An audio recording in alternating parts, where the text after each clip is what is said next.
So the thing that blows my mind is us as humans, somehow we become so arrogant. And I hear all the time like, oh, I'll do that tomorrow. I'll get to that next week. We'll do that next game. And I'm always thinking to myself, like, who promised you that?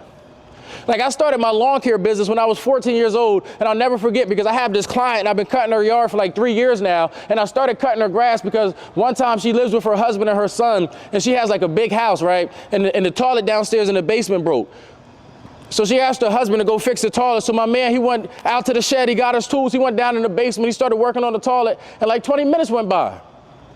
And she said she was upstairs doing the dishes, and 20 minutes went by, and she got concerned. She like, man, he still ain't come back, he still ain't come upstairs. So she went down to check on him, and my man was on the floor, he had a heart attack.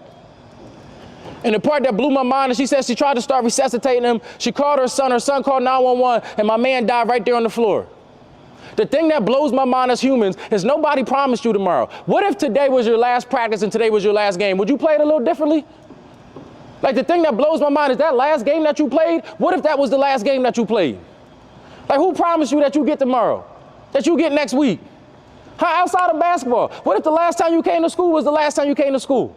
Somebody tricked you in your brain and told you that this thing called life is promised. I promise you, I've seen a lot of people that ain't get to see this far in life. Like, I promise you, just because this thing called basketball, your season say you got 20, 30 games, that don't mean you got 20, 30 games. Half of y'all went through COVID. Like, this thing is the real deal. Like, this thing called life, you don't get no reset and no do-over. That's why it kills me when kids be acting like we got all this time. Like, when my freshmen be taking this thing for granted because you're not starting, and the whole time you realize that you got 3 years and you're supposed to be helping your seniors because you're trying to accomplish something bigger than yourself. But a lot of times it's our mentality, right? Because I grew up right here in York, and I see why people ain't successful. Right? People got a wrong mentality.